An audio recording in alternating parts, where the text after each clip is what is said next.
So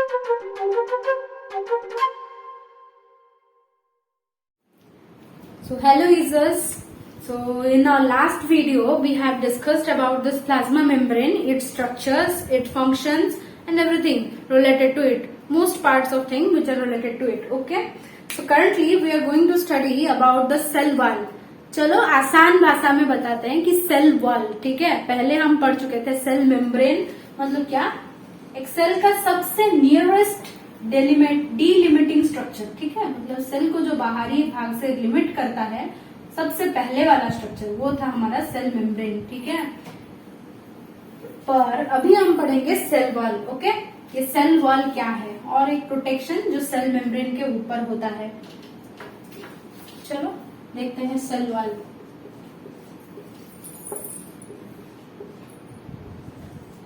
okay, so what is this cell wall? Cell wall is completely non living structure. सबसे पहली बात तो ये है, ठीक है। But cell membrane is a living structure, where is this cell wall is a non living structure. It is rigid in nature, ठीक है। रिजिड है मतलब क्या, जो हमारी सेल मेम्ब्रेन थी, ठीक है, वो जरूरत पड़ने पर ऐसे निकल सकती थी, ऐसे इनवेजिनेट अंदर की तरफ भी हो सकती थी, तो सिचुएशन के हिसाब से खुद को चेंज कर सकता था, ठीक है, according to the requirement of the cell.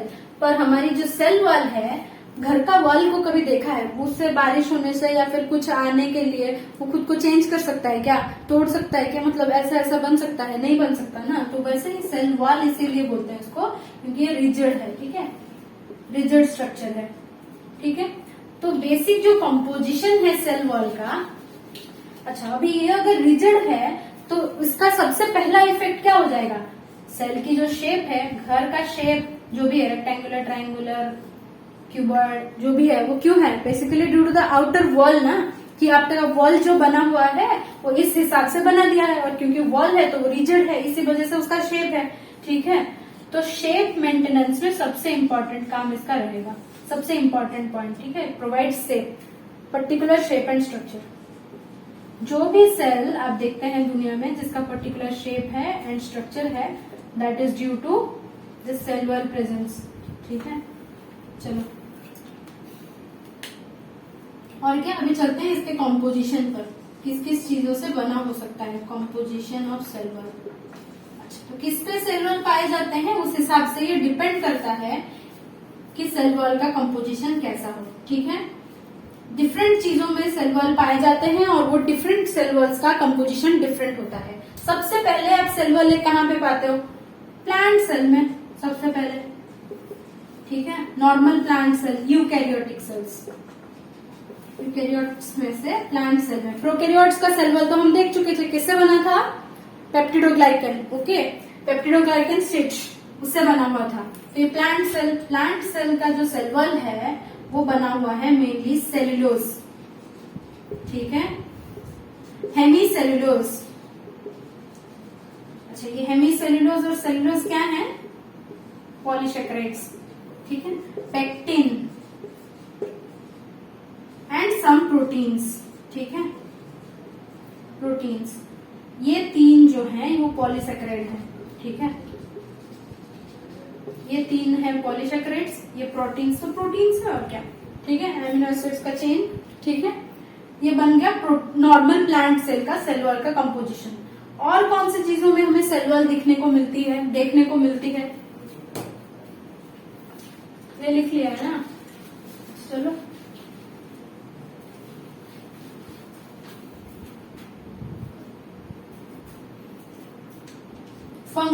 Fungal sales, ठीक है। फंगल सेल्स में हमें देखने को मिलती है हमारी सेल वॉल। फंजाई का एक पर्टिकुलर शेप होता है ना, जो भी होता है, तो फंगल सेल्स में देखने को मिलता है। इनका जो सेल वॉल होता है that is made up of chitin. Chitin क्या है? वो भी एक प्रोटियोग्लाइकन शीट है, ठीक है, प्रोटियोग्लाइकन शीट, ठीक है। बेसिकली ये कैसा बना हुआ है बेटा? देखो, वो हम बताए थे ना पेप्टिडोग्लाइकन जैसे, ऐसे सब sugar sugar sugar sugar sugar sugar ऐसे सब होंगे, ठीक है। उसके बीच में ये शुगर का शीट, ये बहुत बड़ा शुगर का ऐसा, यहाँ पे शुगर है, फिर आगे शुगर शुगर शुगर, ऐसे शुगर के बहुत सारे ज्वाइंट होंगे, पूरा शुगर के शीट बन गए होंगे, और फिर नीचे नीचे नीचे नीचे ऐसे प्रोटीन्स के लेयर होंगे। ठीक है, प्रोटीन्स का हुक होगा। मान लो मतलब जैसे एक बोर्ड है, दूसरा एक बोर्ड है, तीसरा एक बोर्ड है। ठीक है, ये सभी को हमने प्रोटीन्स के कुछ मतलब कीले हैं, ठीक है, कीले, उस प्रोटीन्स के कीले से बांधा हुआ है। ठीक है, वैसा ही लगता है पूरा ये फंगल सेल वॉल। ठीक है, काइटिन से बना हुआ है। तीसरा क्या है? Algal cell wall. Okay, what is this algal cell wall made up of?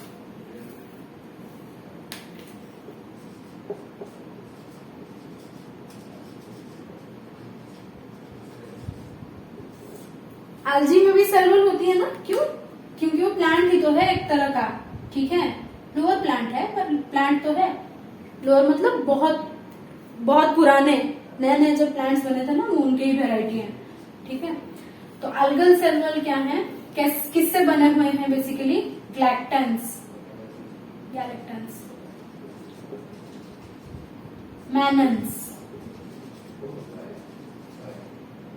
हेमीसेल्युलोज। ठीक है, galactans, mannans, hemicellulose and some proteins.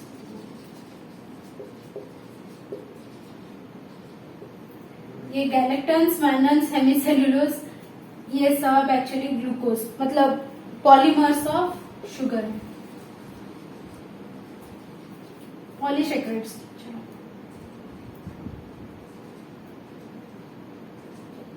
ठीक है, और बाकी जो प्रोटीन्स है वो तो प्रोटीन्स है। चलो, ये बन गए हमारे अल्गल सेल वॉल। ठीक है, अभी हमारे सेल वॉल्स किसमें है? कुछ प्रोटिस्टा में है, प्रोटिस्टा। ठीक है, प्रोटिस्ट में कुछ प्रोटिस्ट क्या होता है ना? Unicellular eukaryote. अच्छा, यूकैरियोट जब बनने शुरू हुए थे, ठीक है, पहले एक एक यूकैरियोटिक सेल बना होगा। ठीक है, डिफरेंट तरह का, एक यूकैरियोटिक सेल ऐसा बन गया, कुछ दूसरा ऐसा बन गया, कुछ तीसरा ऐसा कुछ बन गया। ठीक है, बैरियर्स टाइप्स ऑफ सेल्स बने होंगे, वो फिर मिलके जुड़ के मल्टीसेल्युलर बने होंगे। ठीक है, तो वही यूनिसेल्युलर जो पहले यूकैरियोट्स बने थे वो बन गए हमारे प्रोटिस्ट्स। ठीक है, प्रोटिस्टा, किंगडम प्रोटिस्टा।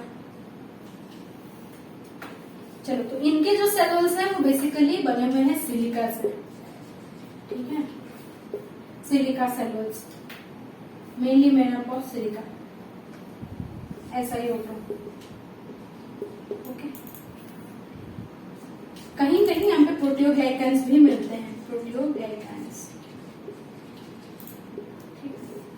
चलो, तो ये हो गई बात सेल वॉल की कंपोजिशन की इन वेरियस टाइप ऑफ सेल्स। पहले हमने किसका देखा? सबसे पहले देखा प्लांट सेल का, फिर देखा फंगल सेल वॉल, फिर देखा अल्गल, फिर हो गया प्रोटिस्टा। ठीक है, बन गई बात। चलो चलते हैं, और क्या है प्रॉपर्टीज प्लांट के सेल वॉल के। ठीक है,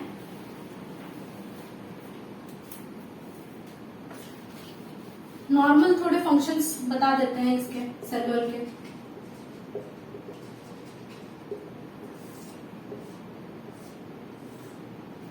क्या फंक्शंस है सेल वॉल के?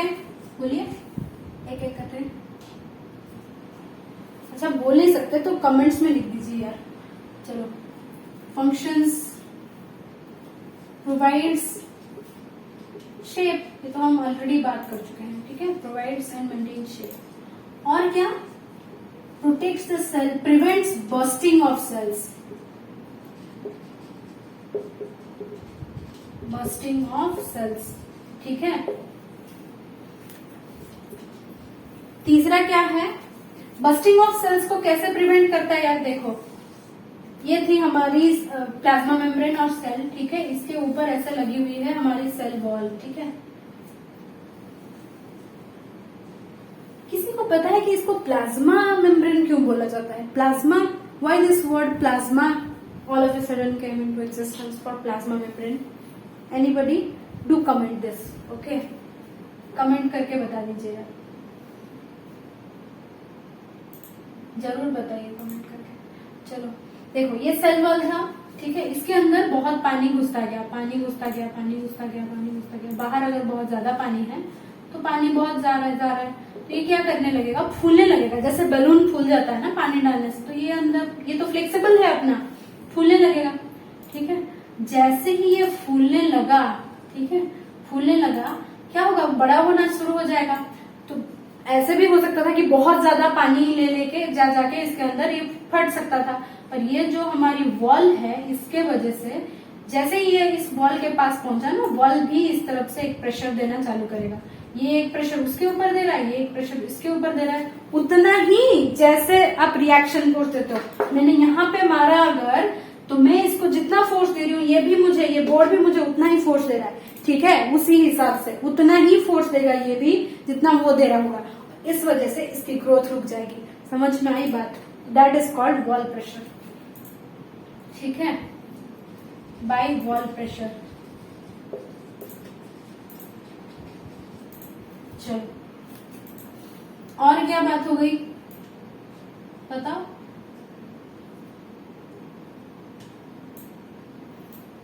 जो अनडिजरेबल मैक्रोमोलिक्यूल्स हैं, ठीक है,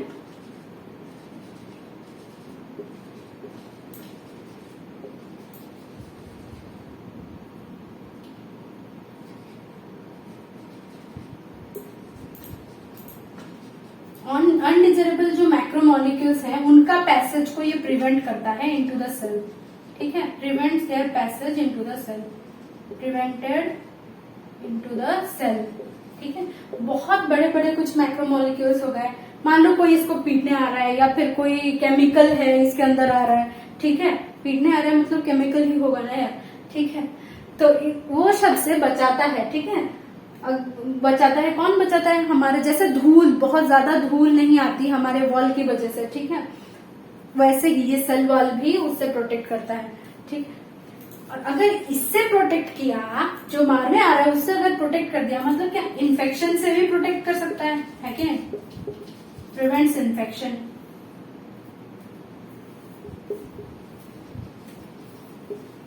okay, these are some of the basic functions of cell wall. Okay, चलो लिख लो।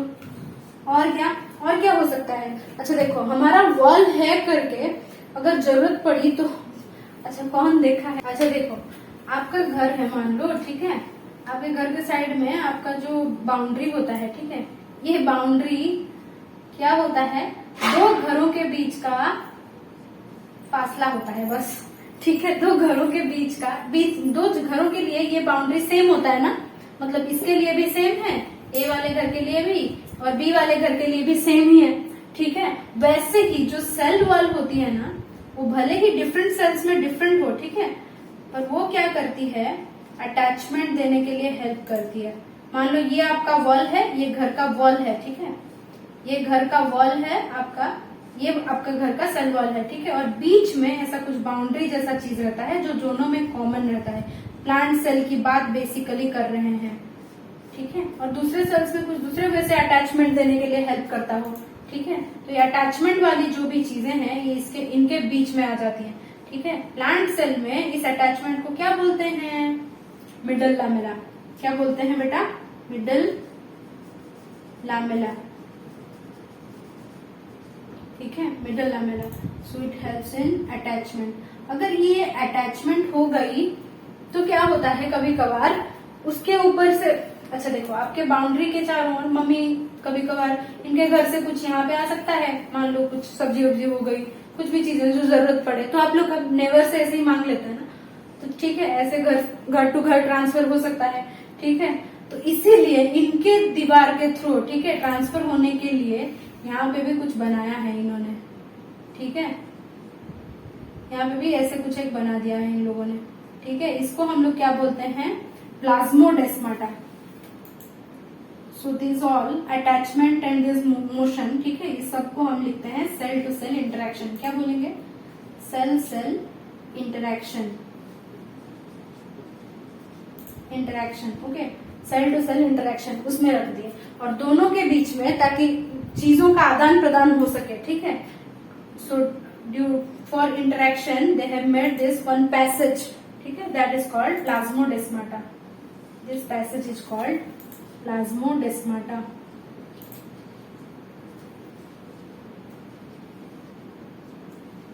ओके, प्लाज्मो क्यों? क्योंकि दोनों का साइटोप्लाज्म जो है वो कनेक्टेड है, ठीक है, थ्रू दिस पैसेज, ठीक है। डेस्माटा क्यों? डेस्मोसोम्स है, ठीक है, डेस्मोसोम्स। अच्छा, डेस्मोसोम्स मतलब पाइपलाइंस ऑफ द सेल्स, ऐसे ही याद रखो, क्योंकि ऐसे ही समझ के चलो, ठीक है। जोन्स मतलब बॉडी होता है, डेस्मो मीन्स पाइपलाइंस, ठीक है। So desmosomes means plasmodesmata means cytoplasm को कनेक्ट करने वाला पाइपलाइन, बस काम खत्म, ठीक है। प्लाज्मोडेस्माटा होता है तो सेल टू सेल इंटरेक्शन में हेल्प करता है। लिख लिया हो तो मिटा दूंगी, लिख लिया, चलो मिटा देते हैं।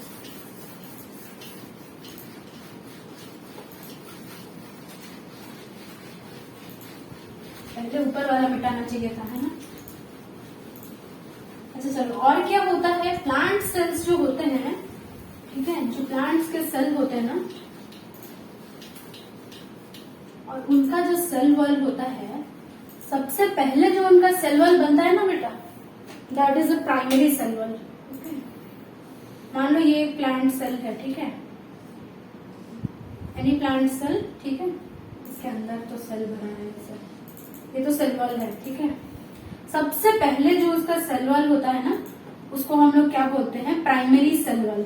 ओके, प्राइमरी सेल वॉल होता है ये सबसे पहला वाला सेल वॉल, और ये इनऑर्गेनिक होता है, इनऑर्गेनिक नहीं मतलब रिजिड, नॉन लिविंग होता है। अच्छा, अभी नॉन लिविंग लोग ग्रोथ करते हैं कि नहीं करते? करते हैं ना, फ्रॉम आउटसाइड, ठीक है, एक्सट्रिंसिक ग्रोथ।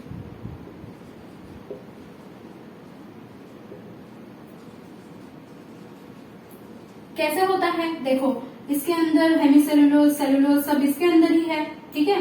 वैक्यूल्स बन के गए, यहाँ पे ऐसे मिल गए इसके साथ, एक्सोसाइटोसिस किया, और ये चीज बाहर निकल गए, और फिर डिपोजिशन, इसके ऊपर डिपोजिशन, इसके ऊपर डिपोजिशन, ठीक है, इसके ऊपर डिपोजिशन। जैसे डिपोजिट होते गए, ठीक है, वैसे बना था पहला सेल वॉल, फिर जैसे वो बाद में डिपोजिट होते गए तो पहला वाला जो लेयर था वो निकल गया। जैसे सांप का होता है ना, ठीक है, सांप का जैसे होता है ना, उसका जो ऊपर वाला हिस्सा होता है वो छोड़ देता है कुछ दिनों में, ठीक है। हमारा भी तो स्किन अपने आप को रिप्लेस करता है, जब रोज आप नहाते हो क्या होता है? सेल्स जो है स्किन के वो निकल जाते हैं, ठीक है, फिर वापस से नए सेल्स बनते जाते हैं, ठीक है ना। वैसे ही क्या होता है, ये जो प्राइमरी सेल वॉल था वो रिप्लेस होके अंदर की तरफ किस तरफ बनेगा? ऑटोमेटिक, क्योंकि अंदर से ही तो बन रहा है ना, तो अंदर की तरफ एक नया सेल वॉल बन जाता है, जिसको आप लोग सेकेंडरी सेल वॉल बोलते हो, सेकेंडरी सेल वॉल बोलते हो, ठीक है। तो ऐसे करके इसके बहुत सारे सेल वॉल्स हो सकते हैं, ठीक है। विथ टाइम प्राइमरी, सेकेंडरी और ज्यादा सेल वॉल, टर्शियरी, कॉर्नरी सब बन सकते हैं, ठीक है। चलो, तो ये थी कहानी सेल वॉल की। और वो मिडिल लामेला कैसे बन जाती है यार? अच्छा देखो, मान लो ये कोई सेल था, ठीक है, ये कोई सेल था, इसको हुई इच्छा डिवाइड करने की, वो तो सब डिवाइड वाला फंक्शन हम बाद में पढ़ेंगे, ठीक है। मान लो ये डिवाइड कर रही है, सारा सेल डिवाइड करते वक्त क्या करते हैं बेटा? ये सेल है, इसको डिवाइड करने की इच्छा है तो वो क्या करेगी? अंदर की तरफ ऐसे जाती है, ठीक है, ऐसे अंदर की तरफ जा गई, फिर उसका डिवीजन स्टार्ट होता है, ठीक है। फिर वो ये जो अंदर गए थे दोनों, इन्वेजिनेशन जो हुआ था, ये बढ़े बढ़े बढ़े फिर अटैच हो गए, ठीक है। अटैच होने के बाद फिर ये दो सेल में कन्वर्ट हो गए। होता ऐसा है एनिमल सेल्स में, पर प्लांट सेल्स में क्या होता है? देखो, ये एक सेल था, ठीक है, इसका स्टार्ट होता है बीच से, ठीक है, बहुत सारे प्रोटीन्स वगैरह, ठीक है, गोल्गी कॉम्प्लेक्स के प्रोटीन्स और सेलुलोज, ये सब चीजों के, basically calcium and magnesium pectate के, calcium and magnesium pectate, pectate मतलब पेक्टिन, ठीक है, कुछ पॉलीसेकेराइड्स, पेक्टेट के कुछ लेयर ऐसे बनने लगते हैं बीच में, ठीक है। ये बनते बनते बनते बनते फिर क्या होते हैं? बाहर की तरफ बढ़ने लगते हैं, ठीक है, बाहर की तरफ बढ़ने लगते हैं। जैसे ही ये बढ़ता है तब क्या होता है? मतलब दो सेल्स के बीच में सेपरेशन बन गई, ठीक है, सेपरेशन बन जाती है। फिर जैसे सेपरेशन बनी, ये जो सेल मेम्ब्रेन है ये खुद को कंप्लीट कर लेता है, ठीक है, ये खुद को कंप्लीट कर लेता है। और ऐसे करके 2 सेल्स और ये बीच में मिडिल लैमेला ऐसे कुछ बन जाता है, ठीक है। 2 सेल्स और बीच में मिडिल लैमेला स्ट्रक्चर कुछ ऐसा बन जाता है, ठीक है। वो कंप्लीट कैसे होता है वो बाद में अभी पढ़ेंगे, जस्ट अभी, ठीक है। चलो, तो ये मिडिल लैमेला बन गई। ये बनी किससे होती है? कैल्शियम और मैग्नीशियम पैक्टेट से। चलो, समझ में आ गई बात। फिर क्या होता है, ये अपना सेल वॉल बनाने के लिए, खुद को प्रोटेक्ट करने के लिए, सेल वॉल बनाने के लिए बाहर से कुछ चीजें एक्सोसाइटोसिस करते करते करते करते सेल वॉल बना लेता है। समझ में आ गया बात? चलो, खत्म हो गई सेल वॉल की कहानी, ठीक है। कैट का यही झमेला है। चलो देखो, ये जो आप पिक्चर यहाँ पे देख रहे हो अभी करंटली, ठीक है, ये पिक्चर है पूरी सेल वॉल की पिक्चर, ठीक है। टिपिकल प्लांट सेल का सेल वॉल का पिक्चर है, ठीक है। ये सेल वॉल आपके एनसीईआरटी की दी गई प्लांट सेल की डायग्राम से लाई गई है, ठीक है। सो विजुअलाइज दैट वंस। चलो, इसके बाद अच्छा एक मजाक की बात सुनो। अभी जो पिक्चर दिख रहा है उसको देखो, ठीक है। देख रहे हो ना, ये ड्रेस देख रहे हो आप, लेफ्ट हैंड साइड में जो ड्रेस है, ये ड्रेस के ऊपर जैसे वो लड़कियों के ड्रेस के ऊपर लगा रहता है ना, मतलब वो फैंसी वाले ड्रेस के ऊपर लगा रहता है ना, वो क्या बोलते हैं उसको, जिंक टाइप का, कुछ मोती टाइप का लगा रहता है, छोटा छोटा छोटा छोटा छोटा, जो पूरा मतलब ऐसा छूने से पूरा शरीर में लगता है जोर से, ठीक है, स्किन पे बहुत जोर से लगता है, वही सब। और इस साइड वाले पिक्चर को देखो, ठीक है, वो कुछ ऐसा सेम टू सेम नहीं दिख रहा पूरा, ये भी वैसे ही लग रहा है ना, कुछ कपड़ा है उसके ऊपर ऐसे कुछ लगा हुआ है, ठीक है। So the things are very same, ठीक है। वो जो ड्रेस पहने रहते हैं लड़कियां, उसमें देखना एक पर्टिकुलर हाफ तक वैसे ही सारे, मतलब वो क्या बोलते हैं उसको, जिंक टाइप का लगा हुआ रहता है, ठीक है। फिर बाद में उतना ज्यादा नहीं लगा रहता है, जो नीचे वाला फ्रक वाला जो पार्ट होता है, ठीक है, उसमें नहीं लगा रहता है, ठीक है। वैसा ही कुछ है सेल के अंदर भी, जिसमें पर्टिकुलर जगह पे कुछ ऐसा लगा रहता है, ठीक है, पूरा मतलब ऐसे stones basically, they are called stones, ठीक है। वो स्टोन्स जैसे लगा रहता है, ठीक है, पूरा सैंड जैसे फीलिंग आती है, ठीक है। और फिर बाद में नहीं लगा रहता, पूरा स्मूथ फीलिंग आती है, ठीक है। तो चलो उसको थोड़ा देखते हैं। What is that called? That is called endoplasmic reticulum, okay. अच्छा, किसने लड़कियों की ड्रेसेस की फ्रिल्स देखी है? लड़कियों को तो पता ही होगा, लड़कों को भी तो बहुत ज्यादा पता होगा। फ्रिल्स, ठीक है, फ्रिल्स जैसा होता है ना, वैसा ही होता है रेटिकुलम। एंडोप्लाज्मिक रेटिकुलम, ठीक है। एंडो मतलब क्या है बच्चों? एंडो का मतलब है inside something is called as endo, ठीक है। प्लाज्मिक मतलब प्लाज्मा के अंदर, साइटोप्लाज्म के अंदर, इनसाइड साइटोप्लाज्म, ठीक है, साइटोप्लाज्म, ओके। सो रेटिकुलम का मतलब है कुछ नेटवर्क टाइप का, ठीक है। छन्नी देखिए ना आपके घरों में, छन्नी जो होता है वही फ्रिल्स बोल रहे हैं ना, ऐसा ऐसा ऐसा ऐसा कैसे पड़ा रहता है लड़कियों के ड्रेस का फ्रिल्स। वो अगर समझ नहीं पा रहे हो तो ये समझ जाओ, रेटिकुलम मतलब कुछ ऐसा वाला स्ट्रक्चर, ठीक है। चारपाई किसी ने देखा है? चारपाई, ठीक है, जो चारपाई बुना हुआ रहता है ना, तो वो कुछ ऐसा ही रहता है। उस पर अगर आप लोग बैठे होंगे कभी भी, ठीक है, तो चारपाई पूरा ऐसा रहता है, ठीक है।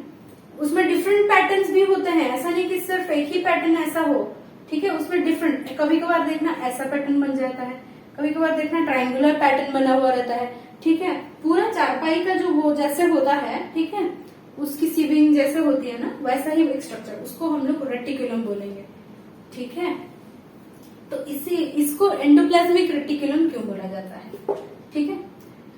इसको एंडोप्लाज्मिक रेटिकुलम को बेसिकली वो जो चारपाई में आप जो बुन के जो ऐसा बनाते हैं, ठीक है, वो क्यों बनाते हैं?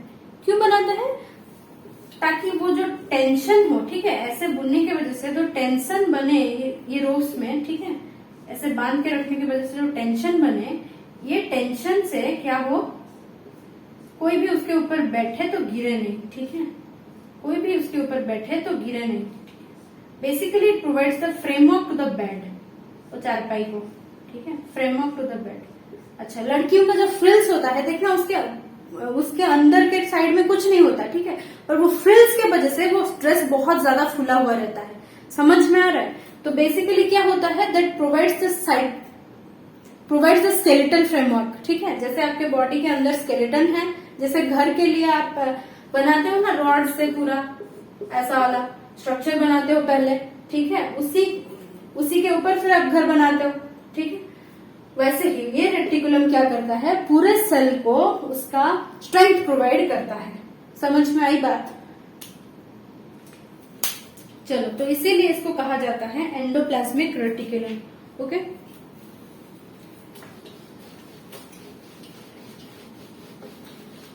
तो एंडोप्लाज्मिक रेटिकुलम को सबसे पहले किन्होंने देखा था? सबसे पहले this endoplasmic reticulum was seen by Porter. उससे भी पहले एक्चुअली क्लॉड करके एक साइंटिस्ट थे, वो देख चुके थे, ठीक है, पर इनको नहीं बोला जाता कि वो देखे थे, क्योंकि actually he gave the name, Potter and Fulaman, actually these guys gave the name, ठीक है, फुलामेन। So these two guys gave the name and that's why he is not included in the team, ठीक है, इनको team में सम्मिलित नहीं किया जाता इसीलिए।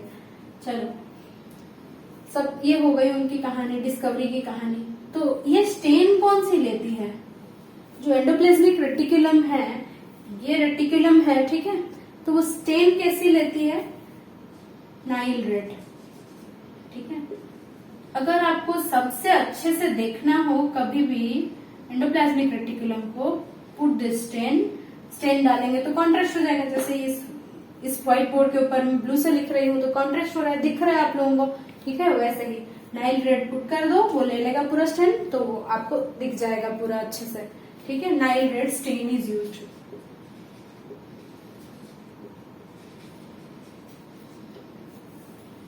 ठीक है, ये बेसिकली बेसिक स्टेन है,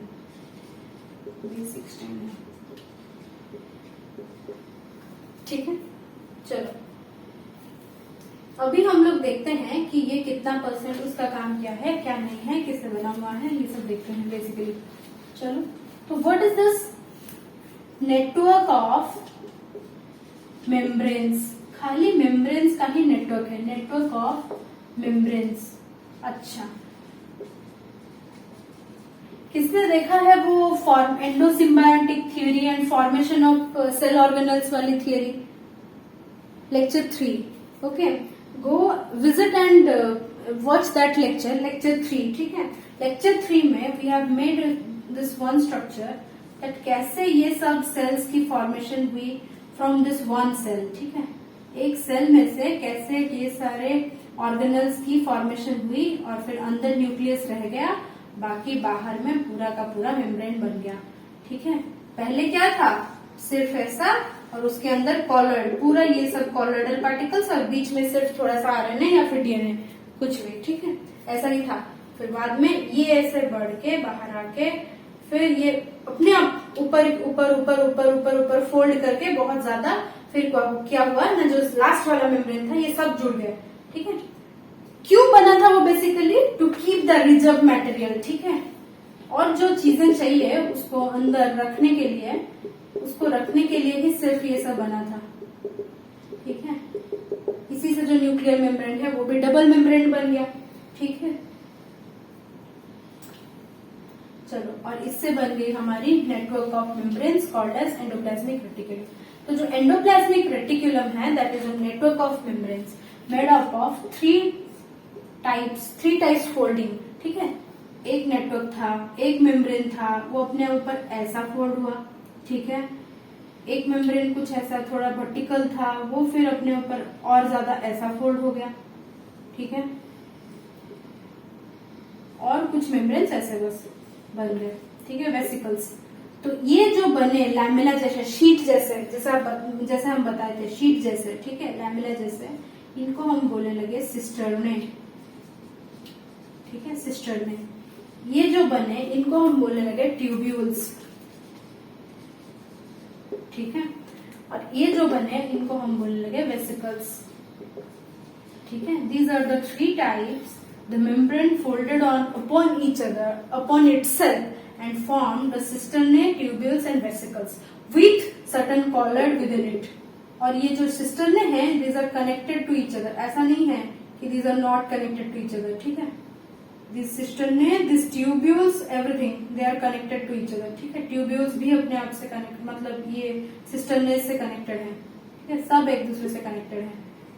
ओके, और फिर ये हमारे जो न्यूक्लियर मेम्ब्रेन है उसके साथ भी कनेक्टेड है। ठीक है, continuous with the nuclear membrane, even it can be at some times continuous with this plasma membrane. बाहर वाला जो लेयर था ना, एक ही लेयर, ठीक है, इसके साथ भी कभी कभार कंटिन्यूअस हो सकता है ये चीज।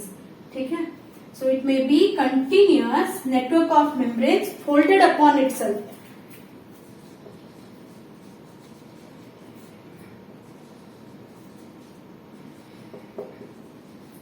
ऐसे करके बन गई हमारी एंडोप्लाज्मिक रेटिकुलम। ठीक है, और यहां पे क्या, it can B continuous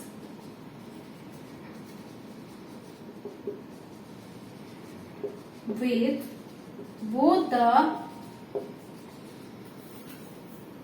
nuclear membrane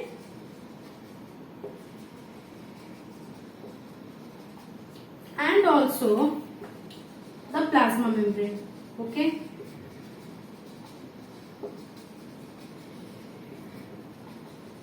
so this endoplasmic reticulum, this particular thing actually separates the cell into two parts। ठीक है, जो न्यूक्लियस है इसके बाहर वाला थोड़ा सा पार्ट, इसको मिला के जहां तक हमारा ये एक्सटेंड करता है, ठीक है, जहां तक हमारा एंडोप्लाज्मिक रेटिकुलम एक्सटेंड करता है, that is called the intraluminal part. Intraluminal part.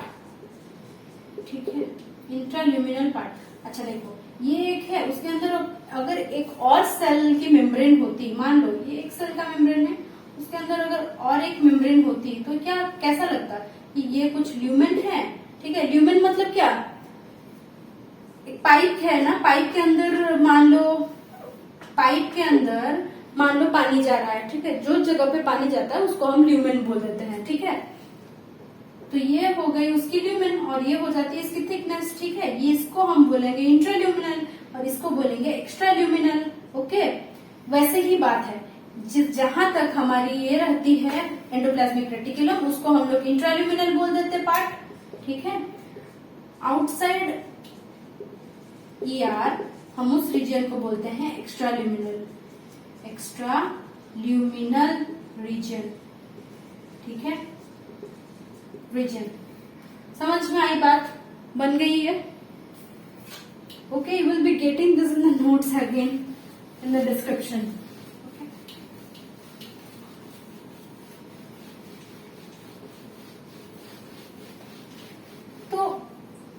एक सेल में एंडोप्लाज्मिक रेटिकुलम सबसे ज्यादा हमें कहाँ पे मिलता है। देखो, ये तो मेम्ब्रेन है तो कंपोजिशन की तो कोई बात नहीं है, सिंपल, जो सारे मेम्ब्रेन जिससे बने हुए हैं ये भी उसी से बना होगा, क्योंकि मेम्ब्रेन से ही तो ओरिजिनेट हुआ है। ठीक है, मेम्ब्रेन से ही ओरिजिनेट हुआ है तो उसके वो भी वही मेम्ब्रेन से बना होगा। वही क्या, फॉस्फोलिपिड्स,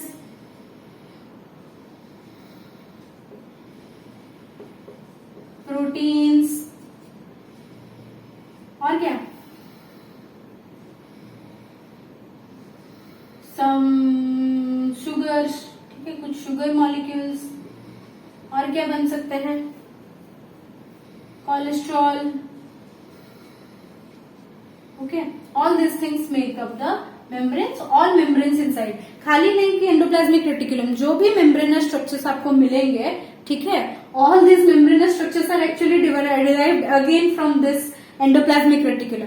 सबसे पहले वो सेल बनी थी, उसके बाद एंडोप्लाज्मिक रेटिकुलम, ठीक है, उसके बाद सेल मेम्ब्रेन, और ऐसे करते करते एंडोप्लाज्मिक रेटिकुलम से फिर बाकी जो सब निकले हैं ना, सब बन गए हैं। ठीक है, जैसे माइक्रोबॉडीज हो गई, गोल्गी हो गई आपकी, ये सब इसी से ही डिराइव्ड है। ओके, तो सारे सबकी मेम्ब्रेन एक ही चीज से, बनी हुई है, that is called unit membrane concept. ठीक है, सभी मेम्ब्रेन की कॉम्पोजिशन सेम है, यूनिट मेम्ब्रेन।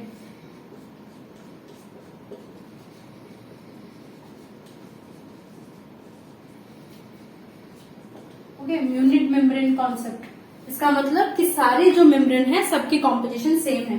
ओके, चलो, ये जो एंडोप्लाज्मिक रेटिकुलम्स हैं, ठीक है, ये सबसे ज्यादा कौन से सेल में पाए जाते हैं? जो सेल बहुत ज्यादा भागेगा, ठीक है, बहुत ज्यादा भागेगा, जिस सेल के अंदर बहुत ज्यादा काम हो चल रही होगी, मतलब मान लो एक फैक्ट्री है, ठीक है, एक फैक्ट्री है, एक फैक्ट्री जिसके अंदर बहुत फास्ट काम चल रहा है, और एक फैक्ट्री जो सोया हुआ है, मतलब बहुत दिनों से अनयूज पड़ा हुआ है। किसके अंदर आपको ज्यादा क्लस्टराइजेशन दिखेगा, मतलब किसके अंदर आपको ज्यादा कंपार्टमेंटलाइजेशन दिखेगा? किसके अंदर दिखेगा? यहाँ पे कुछ लोग खड़े हुए हैं, कुछ काम कर रहे हैं, मान लो पैकेट बना रहे हैं। यहाँ पे कुछ लोग खड़े हुए हैं, मान लो फूड इंडस्ट्री है, ठीक है, यहाँ पे कुछ लोग आटा गूंद रहे हैं, यहाँ पे कुछ लोग चीज निकाल रहे हैं, ठीक है, यहाँ पे कुछ लोग कन्वेयर बेल्ट्स पे, फूड फैक्ट्री किसी ने देखा है ना, फूड फैक्ट्री जो बनता था, ठीक है, वहां पे क्या होता था, कोई लोग पैकेजिंग कर रहे हैं, कोई लोग बोटल्स में डाल रहे हैं, कोई लोग वो बोटल्स को हटा के रख रहे हैं, ठीक है। तो बेसिक सबसे ज्यादा डिवीजन ऑफ लेबर, सबसे ज्यादा कंपार्टमेंटलाइजेशन हमें इसी सेल में मिलेगी, जो सेल बहुत ज्यादा दौड़ रहा होगा या फिर जो सेल बहुत ज्यादा काम कर रहा होगा, मतलब जो सेल मेटाबॉलिकली एक्टिव होगा। Okay, maximum numbers are found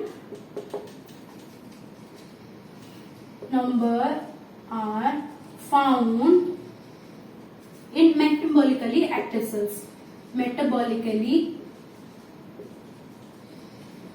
active cells, ठीक है।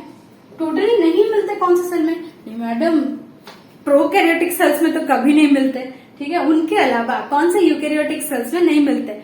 आरबीसी के अंदर कुछ नहीं मिलता, ठीक है, आरबीसी के अंदर नहीं मिलता है। चलो, और क्या, this endoplasmic reticulum makes about 10 to 30% of the total cell. सोचा था नहीं ना, total cell of the cell. और क्या, they increase the surface area. अच्छा देखो, ये एक सर्कल है, ठीक है, इस सर्कल में से मैंने अगर ऐसा कर दिया,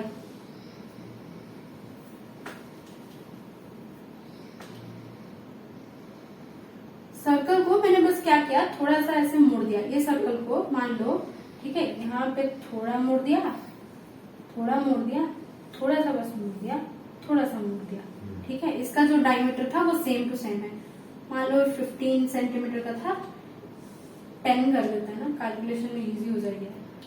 10 सेंटीमीटर का था, इसको भी 10 सेंटीमीटर का ही छोड़ दिया, ठीक है, बस ऐसा थोड़ा थोड़ा मोड़ दिया, तो मुझे ये 10 सेंटीमीटर का था, तो ये भी 10 सेंटीमीटर का है, ठीक है, डायमीटर तो सभी होते हैं ना यार, ये भी 10 सेंटीमीटर का ही था, ठीक है, तो ये भी 10 सेंटीमीटर का है। मुझे सरफेस एरिया बता दो थोड़ा सरफेस एरिया, इसका कितना होता है सरफेस एरिया? ये बेसिकली स्क्वायर नहीं बनेगा, ये कुछ actually this will be becoming a cube, ठीक है, क्यूब का। हाँ बताओ सरफेस एरिया कितना होता है? 6a², right. और इसका कितना होता है? कितना होता है इसका? 4/3 πr³। ये तो उसकी ये हो गई,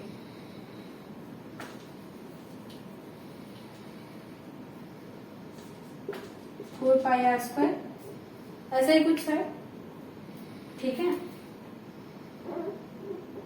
तो आर की जगह पे डी डाल दो, ठीक है, ए डाल दो, बाई 4 हो गई, तो πa² बन गया, और ये 6a² है। बड़ा कौन सा है? पाई बड़ा है या फिर 6 बड़ा है?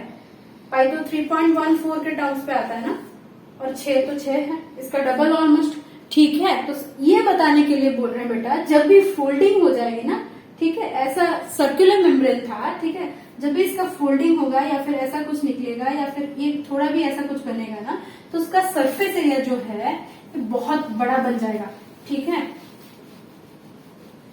बहुत ज्यादा बड़ा बन जाएगा। ओके, सो यही बात है कि जब ये फोल्ड हो जाता है ना membranes, the surface area of the cell increases by 40%, almost surface area increases by 40%।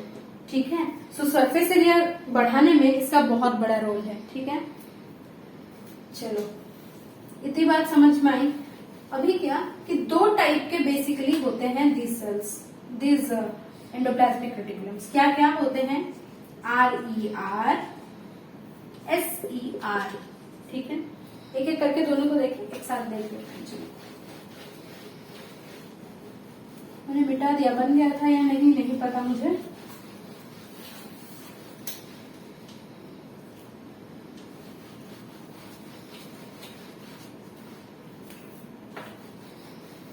अच्छा देखो, RER, okay, this side we have this SER। Okay, so RER और SER दोनों का काम हमें देखना है। ओके, RER मतलब रफ, जो हमने पहली पिक्चर देखी थी ना, ठीक है, वो जो स्टोन्स लगे हुए थे, ठीक है, वैसे ही rough endoplasmic reticulum.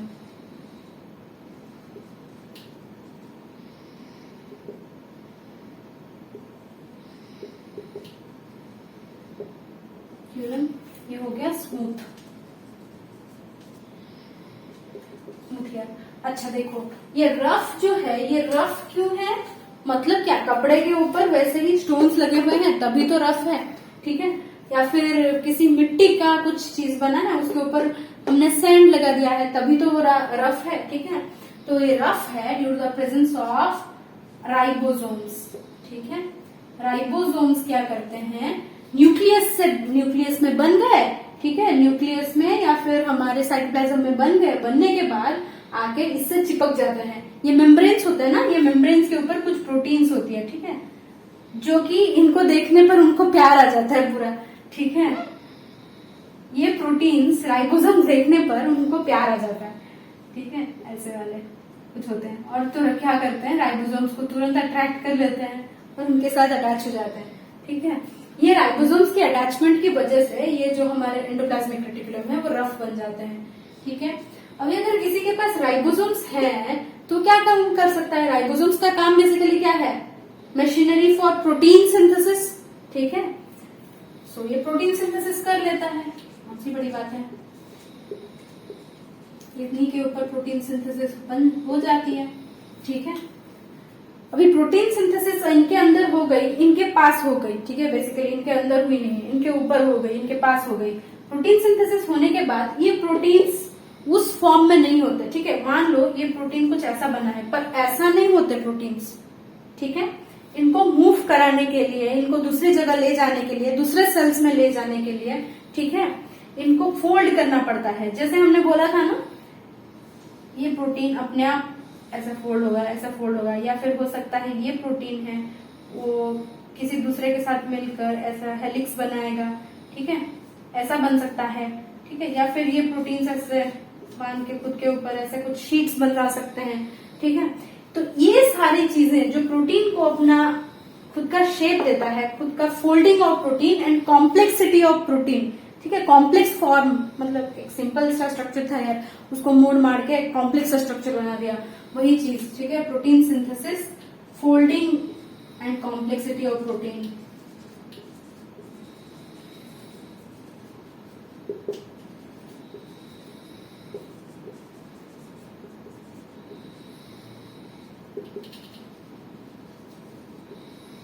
Made by RER। ठीक है, RER ही है जो ये काम कर लेता है। अभी एक बार ये प्रोटीन बन गई तो इनको लेकर भी तो जाना जरूरी है। ठीक है, लेकर जाना भी जरूरी है दूसरे जगह पर। ठीक है, या फिर सेल के किसी दूसरे, अच्छा प्रोटीन्स का काम क्या होता है? प्रोटीन्स बेसिकली क्या है? एंजाइम्स के काम आ सकते हैं, या फिर डायरेक्ट जाके मेम्ब्रेन में लगने के काम आ सकते हैं प्रोटीन्स, या फिर यही प्रोटीन्स किसी दूसरे सेल में जाकर कुछ और स्ट्रॉन्ग चीज, रोप बनाने के, बॉडी के अंदर जो रोप्स यूज होते हैं ना, वो भी प्रोटीन्स के ही बने होते हैं। ठीक है, तो ये सब कामों में प्रोटीन्स का यूज होता है। तो ये सब यूटिलाइजेशन के लिए उनको भेजना भी जरूरी है, तो पैकेज भी कर देता है ये प्रोटीन्स का।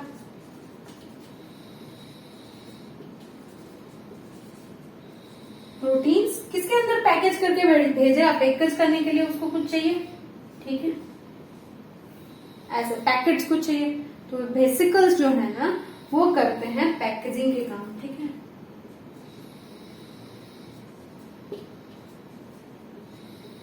Vesicles, okay. फिर ये किसके पास भेजता है, basically to Golgi, to Golgi, okay. फिर गोल्गी जो है इनको मॉडिफाई करके और जो मॉडिफिकेशन करना होता है करके भेज देता है बाहर, ओके। चलो अभी देखते हैं थोड़ा स्मूथ ईयर की बात। स्मूथ एंडोप्लाज्मिक रेटिकुलम का क्या फंक्शन है बेसिकली। अच्छा, ये स्मूथ एंडोप्लाज्मिक रेटिकुलम बनता कैसा है। अच्छा, आरईआर पे और एक बात है, ये देखो मेम्ब्रेन थी, ठीक है, ऐसा ऐसा ऐसा ऐसा कुछ मेम्ब्रेन था, ठीक है। देखो यार, यहाँ पे प्रोटीन बन तो गई, ठीक है, यहाँ पे प्रोटीन बन गई है। ये प्रोटीन अभी इसके अंदर जाना चाहिए ना, तभी तो ये काम कर पाएगी, जो भी काम उसको करना था, चिपकाना था प्रोटीन्स को एक दूसरे के साथ, जो भी करना था, फोल्ड करना था, ठीक है। ये चिपकाने का काम उसके अंदर ही हो सकता है, क्यों, इसके अंदर भी तो कॉलर्ड भरे हैं, इसके अंदर भी अपना एक मैट्रिक्स है। जैसे साइटोप्लाज्म क्या है, अरेना ऑफ सेलुलर एक्टिविटीज, मतलब वो एक मैट्रिक्स है, एक मीडियम है जिस पर हो सकता है। इसके अंदर भी अपना एक वैसा मीडियम है, ठीक है। ये मीडियम में ये प्रोटीन आएगा, तभी तो इसके मीडियम के अंदर जो भी होगा वो उसको काम करवा देगा, ठीक है, चिपका देगा। तो वो उसको घुसाने के लिए इसके अंदर, ठीक है, गेट्स होते हैं, मान लो छोटे छोटे पोर्स होते हैं, ठीक है, there small pores.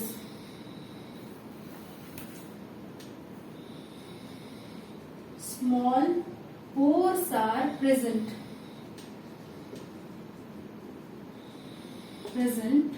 on RER surface, RER for entry of proteins, ठीक है। प्रोटीन्स को एंट्री दिलाने के लिए ना छोटे छोटे ऐसे पोर्स होते हैं, ठीक है। अभी आ गए, फिर वो काम कर लेते हैं अपना। अभी क्या, smooth year, smooth endoplasmic reticulum. ये स्मूथ एंडोप्लाज्मिक रेटिकुलम कैसे बन गया, देखो हमने बताया था कि मेम्ब्रेन था, उस पर प्रोटीन्स थी और वो प्रोटीन्स के ऊपर कुछ ऐसे वाले स्ट्रक्चर्स लगी हुई थी, जिनके वजह से आके राइबोसोम्स को बहुत ज्यादा अट्रैक्शन हो जाता था उनसे और वो आके चिपक जाते थे। मान लो किसी कारणवश ये ही हट गया, ठीक है, किसी कारणवश ये हट गया, तो अभी और राइबोसोम्स आके इस पे चिपक नहीं सकता, ठीक है। तो राइबोसोम्स गए, हट गए और हमारा जो स्टोनी इतना खराब जो फील होता था वो कपड़ा साफ सुथरा बन गया, ठीक है, और स्मूथ एंडोप्लाज्मिक रेटिकुलम बन गई, okay. So smooth endoplasmic reticulum का क्या काम है, उसके अंदर जो स्ट्रक्चर्स हैं, ठीक है, वो बनाते हैं लिपिड्स, लिपिड्स फैट जेनेसिस करते हैं, फैट फॉर्मेशन, ठीक है। तो जिस भी सेल में फैट का बहुत ज्यादा जरूरत होगा, ठीक है, वहां पे फैट प्रोडक्शन हो रही होगी या फिर फैटी एसिड्स की प्रोडक्शन हो रही होगी या फिर मान लो फैट बेस्ड हार्मोन्स की प्रोडक्शन हो रही होगी, ठीक है, वहां पे ये सब स्मूथ एंडोप्लाज्मिक रेटिकुलम बहुत ज्यादा अमाउंट में पाया जाएगा। लिपिड्स, फैट्स फॉर्मेशन और क्या, glycogen formation. Anybody knows what is glycogen, okay, हम पढ़ेंगे, डू नॉट वरी दिस हम ये ग्लाइकोजन के बारे में पढ़ेंगे सेल बायोमोलिक्यूल्स वाले चैप्टर में। ग्लाइकोजन क्या है बच्चों, कुछ नहीं है,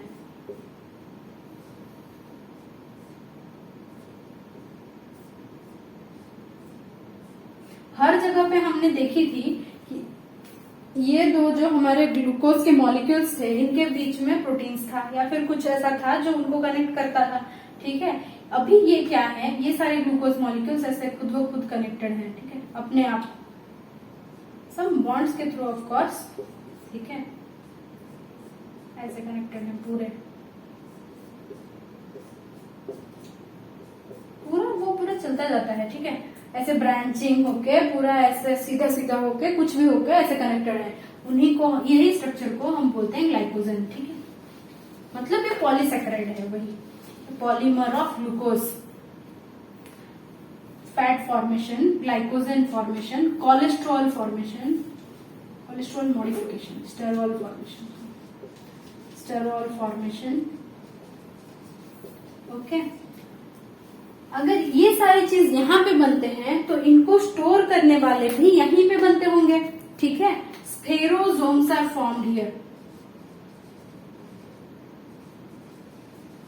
spherosomes are formed here, formed by SCR, ठीक है। स्फेरोसोम्स क्या होते हैं बच्चों?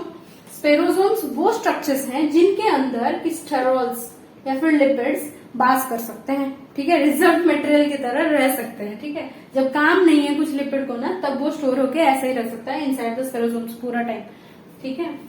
और वैसे ये भी सारे जो प्रोटीन्स वगैरह है ना, इनको भी स्टोर करके रख सकता है, वो ऐसे छोड़ देगा क्योंकि उसको तो जगह चाहिए ना, ठीक है। आपके घर में जो भी चीज यूजफुल नहीं है पर कभी ना कभी काम आ सकता है, उसको आप क्या करते हो? डाउन स्लैब में घुसा देते हो ना, फिर चाबी लगा देते हो। वैसे ही ये यहाँ पे घुसा के उसको छोड़ देते हैं, ठीक है। और प्रोटीन्स वगैरह को भी वो ऐसे ही छोड़ देते हैं कभी कभार, क्योंकि उनको तो और जगह चाहिए ना काम करने के लिए, तो उसको खाली नहीं छोड़ सकते, तो स्फेरोसोम्स में बांध के फिर छोड़ देते हैं, ठीक है। ये क्या करता है? माइक्रो बॉडीज में वैसे ही बांध के, माइक्रो बॉडीज आर फॉर्म्ड।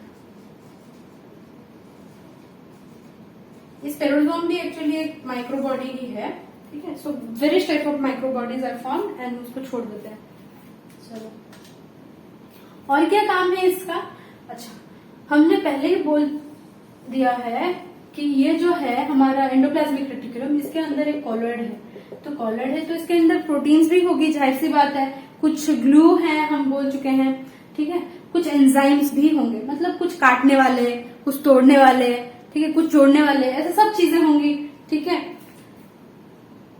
तो कुछ चीजें ऐसे भी हैं जो कि आपके बॉडी के अंदर मान लो पॉइजन चला गया है ना, ठीक है, पॉइजन गया है तो उसको डिटॉक्सिफाई कर देंगे। सो डिटॉक्सिफिकेशन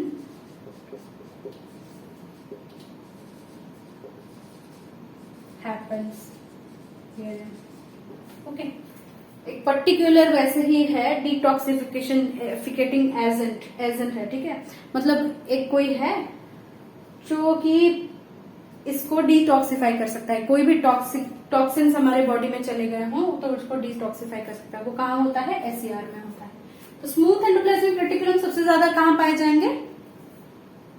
एडिपोज टिश्यू, बोल दो यार, एडिपोज टिश्यू में पाए जाएंगे, एडिपोज सेल्स मैक्स। क्यों? क्योंकि उसके अंदर तो पूरा फैट ही भरा रहता है, ठीक है। देखेंगे एडिपोज टिश्यू के अंदर, एक एग्जांपल दिया था बस, ठीक है। चलो, बन गई बात, लिख लो बेटा।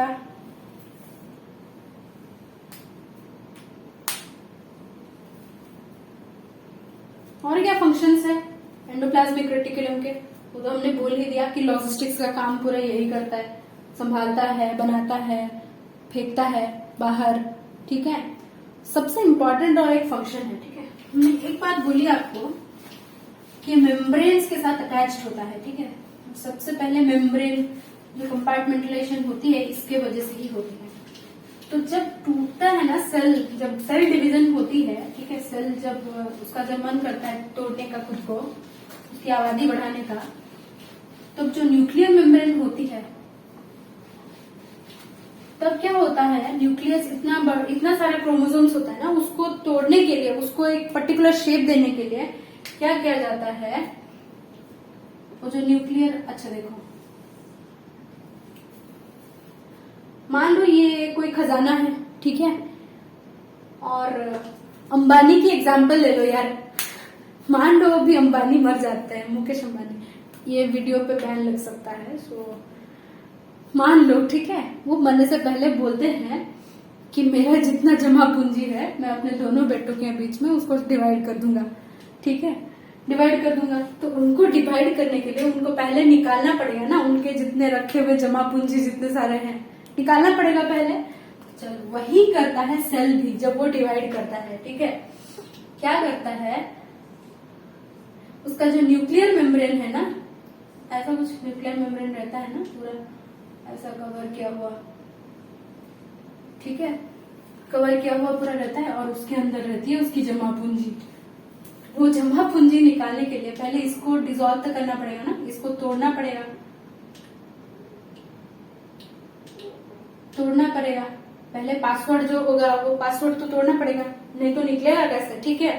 वो पासवर्ड जो टूटता है, ठीक है, ये जो तोड़ता है, ठीक है, फिर वापस से तोड़ता है, इसको फिर डिवाइड कर लेते हैं। फिर क्या होता है, फिर से टाइम आती है जब ये लोग अपना अपना पापा का दिया हुआ जमा पूंजी रखेंगे, ठीक है। इसको रखने के लिए फिर से उनको बनाना पड़ेगा ना तिजोरी, तो फिर से न्यूक्लियर मेम्ब्रेन बनाते टाइम, ठीक है।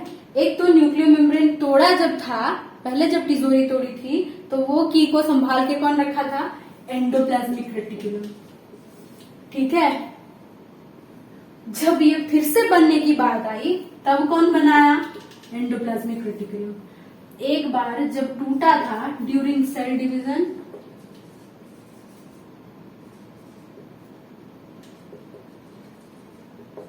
It dissolves the nuclear membrane, okay,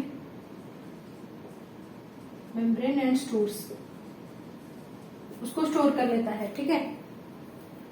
और जब फिर से वापस बनती है after sale division, after actually nuclear division,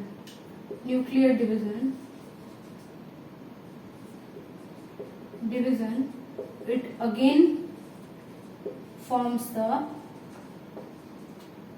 nuclear membrane। समझ में आई बात, ठीक है। तो this is the financial secretary, जिसको सब पता होता है, ठीक है। This is most important functions till date known about here, okay. बाकी तो पूरा लॉजिस्टिक्स का काम यही करता है। इससे ही बनते हैं आपके जो गोल्गी बॉडीज, ठीक है। गोल्गी बॉडीज के जो भी स्ट्रक्चर है, उसके लिए मेम्ब्रेन यही प्रोवाइड करता है, ठीक है। चलो, तो ये थी पूरी की पूरी कहानी about endoplasmic reticulum and that ends the topic endoplasmic reticulum. Goodbye, ठीक है। नेक्स्ट वीडियो में हम देखेंगे about Golgi complex, how the lysosomes are form. Lysosomes को भी एंडोप्लाज्मिक रेटिकुलम ही बनाता है। रुक जाओ थोड़ा सा, ठीक है। इतना जल्दी गुड बाय बोल दिया, पहले तो मत जाओ, ठीक है। हाँ, तो एंडोप्लाज्मिक रेटिकुलम ही है वो जो बनाता है हमारे लाइसोसोम्स को। वो कैसे बनाता है उसको डिस्कस करेंगे, ठीक है। Next will be moving on to cytoskeleton. Cytoskeleton की बात की थी ना, ये भी साइटोस्केलेटन, एंडोप्लाज्मिक रेटिकुलम भी साइटोस्केलेटन बनाता है। क्यों? क्योंकि मेम्ब्रेन्स अंदर हो जाते हैं तो टेंशन बन जाता है, ठीक है। बाकी सारे जो कॉलर है उसका मोशन के लिए कुछ वो मोशन करे तो टूटे नहीं, ठीक है। इतने जोर से मोशन कर रहा है तो टूटे नहीं, इसके लिए कुछ वॉल्स, प्रोटेक्टिव वॉल्स बन जाते हैं, ठीक है। चलो, ओके बेटा, ठीक है। आज के लिए goodbye, have a nice day, bye.